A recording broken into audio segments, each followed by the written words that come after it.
Imagine a version of American history where the cry for liberty wasn't a call for justice, but a weapon.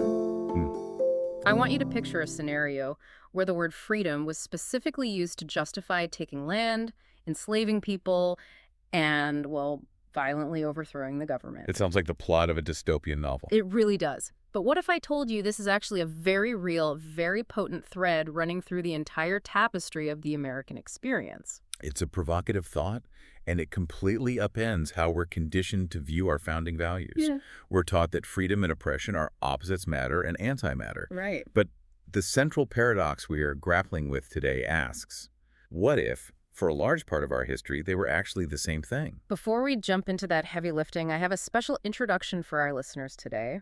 Discover a new in-depth approach to book coverage with this extended summary. That's a great format. Unlike our previous review, which offers a focused analysis, this feature delivers a comprehensive overview tracing the intellectual roots, key arguments, and real-world impact of this subject.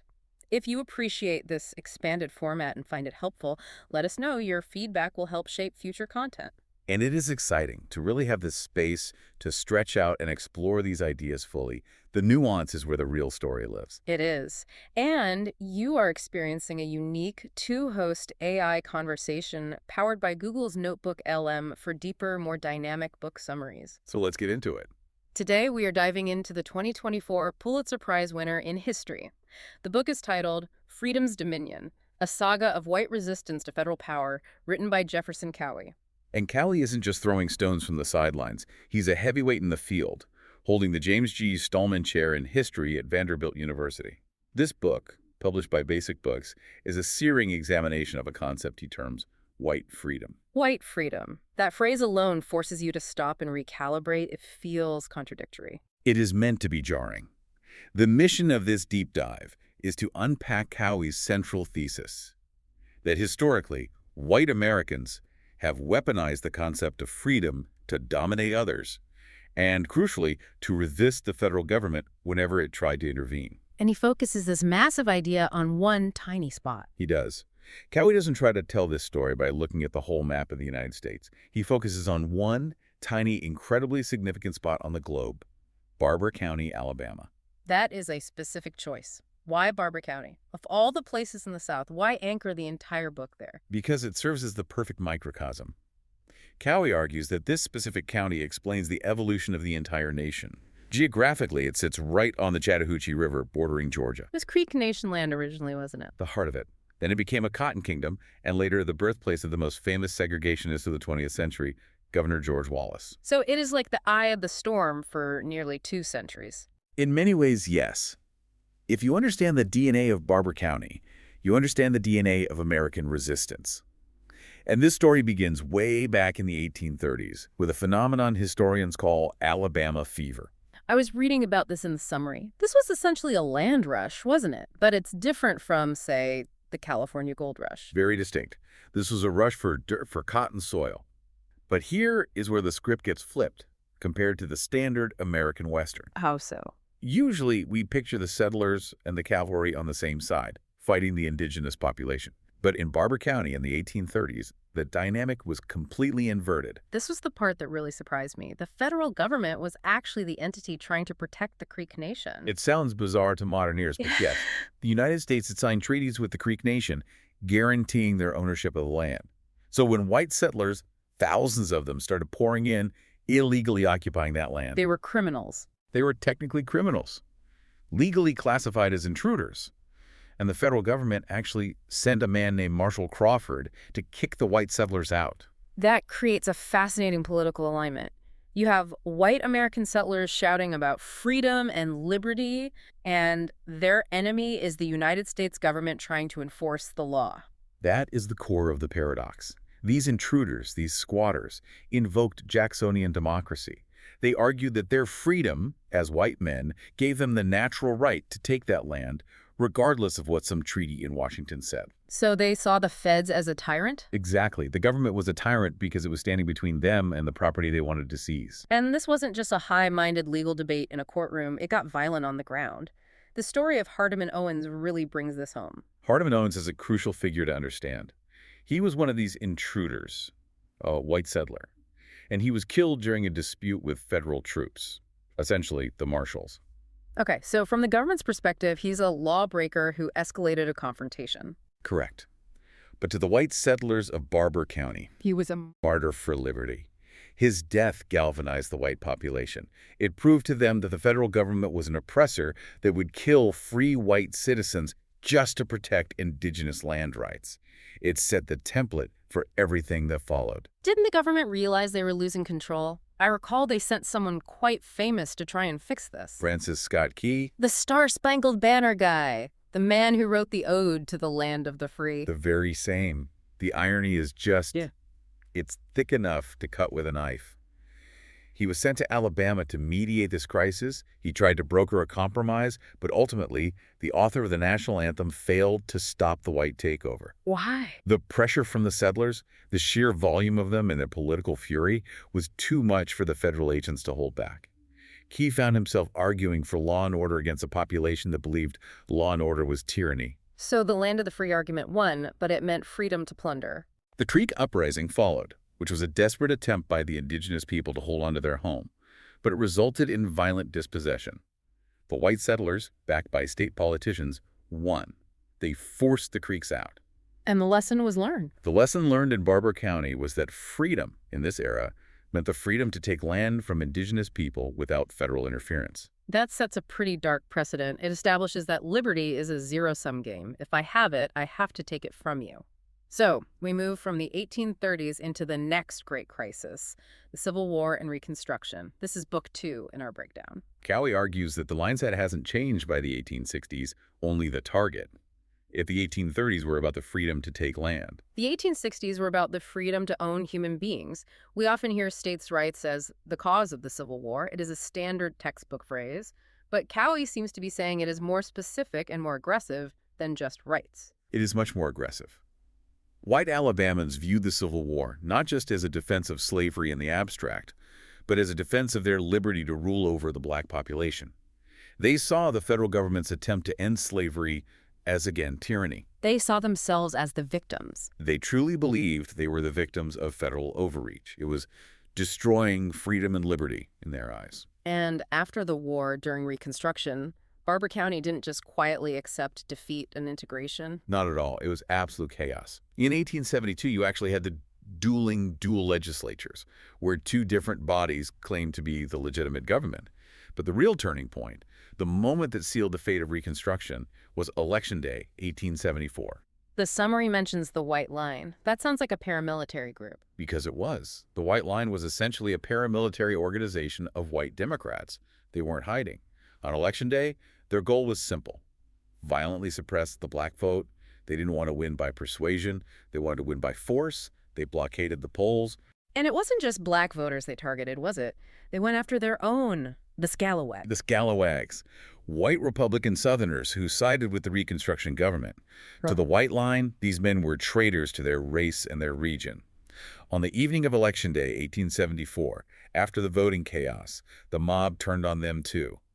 The fate of the scalawag, as Cowie calls it, was violent retribution. They were hunted down. They were. So looking at the big picture of Reconstruction, this election in Barbour County signifies the end of the experiment. It marks the death knell. The violence worked. That is the hard truth. The federal troops eventually withdrew because the cost of enforcing democracy was too high. And here's the pattern Cowie wants us to see. When federal power is strong and present, there is a chance for multiracial democracy. But when the feds leave, When federal troops leave, white freedom, which translates to domination, returns, and black rights are extinguished. it is a sobering realization that rights aren't just granted, they have to be enforced. We are going to take a very brief pause here. But when we come back, we are going to look at what happened when the federal government decided to look the other way for nearly 100 years. A century Cowie calls federal power in repose. Exactly. Before we get there, I want to mention something for all our listeners who love digging into these kinds of topics. You should check out Mindful Moments. It is our YouTube channel offering AI book analysis, summaries, and critiques. It is all about inspiring reflection and rational thought. And it is incredibly valuable for aspiring authors who want to see how arguments are constructed and deconstructed. So head over to Mindful Moments to nourish your mind. Now back to Barbour County. We are in segment number 3. The federal government has left the building. Reconstruction is over. We are entering the Jim Crow era. And this is the era where the vacuum of power was filled immediately by local white elites. And the first thing we need to discuss is the convict lease system. The prison mines. Yes, this was, effectively, slavery by another name. It was a brutal loop. Black people were convicted of petty crimes, often vagrancy or simple contract disputes, usually on trumped-up charges.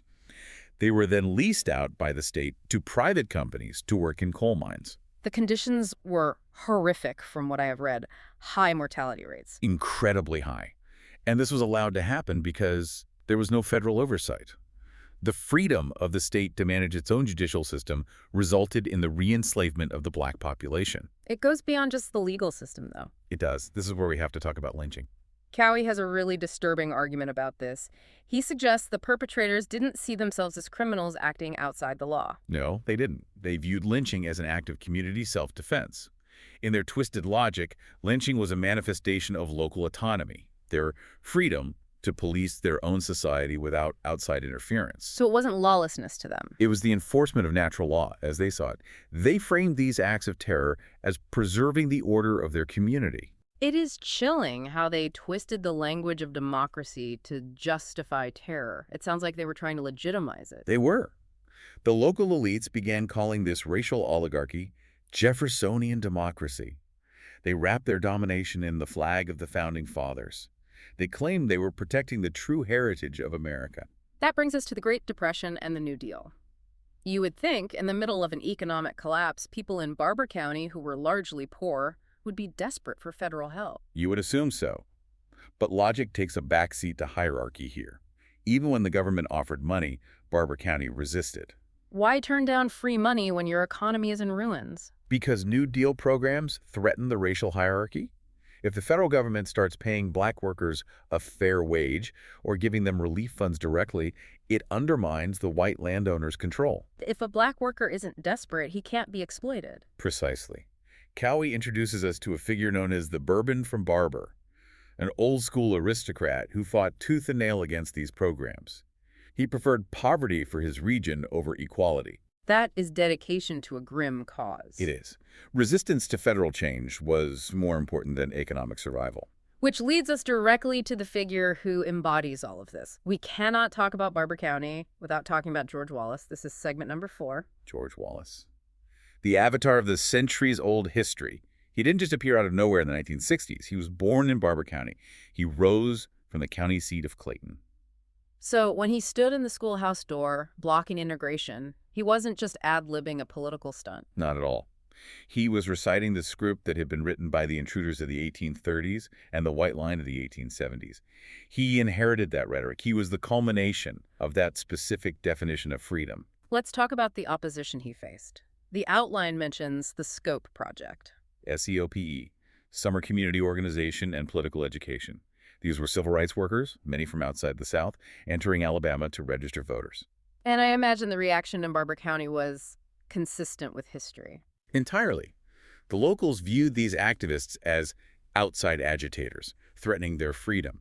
You had figures like the fightin' judge, a local judicial figure who used the courtroom to block integration at every turn. You had the Albert Street Club, a civic group organizing resistance. A mobilized society. A mobilized society defending its way of life against what they saw as an invasion. But Wallace did something different, didn't he? He didn't just keep this fight local. He realized something about the rest of the country. This is the pivot. This is the Northern strategy. Right. Wallace realized that the raw, violent racism of the 19th century wouldn't play well on national television in the 1960s and 70s. It was too ugly. Right. So he took the Barbour County argument that freedom equals anti-federal government, and he scrubbed the overt racial slurs from it. He used code words. Precisely. He talked about property rights, neighborhood schools, law and order, and big government tyranny. He nationalized the politics of resentment. He realized that white voters in the North also felt uncomfortable with changing demographics and federal mandates. He realized Barbour County wasn't an outlier. It was a feeling he could tap into everywhere. He exported the virus. He did. And even back home, after the Voting Rights Act passed, which should have been the victory, the resistance continued. Cowie notes a chapter titled The vote is not enough. How so? If they have the vote, isn't that the ball game? You would hope. But the locals just changed tactics. They used gerrymandering, they manipulated voting qualifications, they harassed voters, they found ways to maintain the freedom to dominate even within the new laws. It shows how adaptive this power structure is. It really is. A relentless adaptive force. So, as we wrap this up, what does this all mean? What is the synthesis here? If we look at the big picture, Cowie's conclusion is stark. The history of American freedom is, in large part, a history of domination. You cannot separate the two. I mean, they're intertwined. The freedom of the settler required the dispossession of the Creek. The freedom of the slaveholder required the bondage of the enslaved. The freedom of the segregationist required the suppression of the black vote. That is a heavy realization. It feels like we are trapped in a cycle. Does Cowie offer a way out? Or is this just a diagnosis of a terminal condition? He does offer a solution, Right. and it might surprise people who are used to hearing small government as a solution to everything.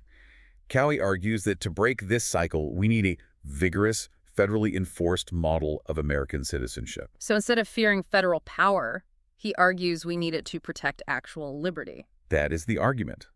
He suggests that the toxic version of freedom local, exclusionary dominating can only be checked by a strong national government committed to equal rights for everyone. Federal power isn't the enemy of freedom in this view. It is the guarantor of it. It really forces you to rethink the political dictionary. It does. And here is a provocative final thought for our listeners to mull over. When you hear politicians today, in 2024, 2025, or beyond, talking passionately about freedom and states' rights and railing against the tyranny of Washington, ask yourself, are they quoting the Constitution? Or are they unknowingly echoing the legacy of Barbour County? That is something that will stick with me. We have covered a lot of ground today, from the 1830s to the modern era. It is a history we can't afford to ignore. Absolutely. If this deep dive sparked your interest, we want you to go deeper. Click the link on screen for the in-depth book critique. Subscribe, share, purchase via link, and think rationally. We want you to engage with this material yourself. There is always more to learn. See the many genre-based book podcasts at Mindful Moments. Subscribe and nourish your mind on the go. Thanks for listening, everyone. Goodbye.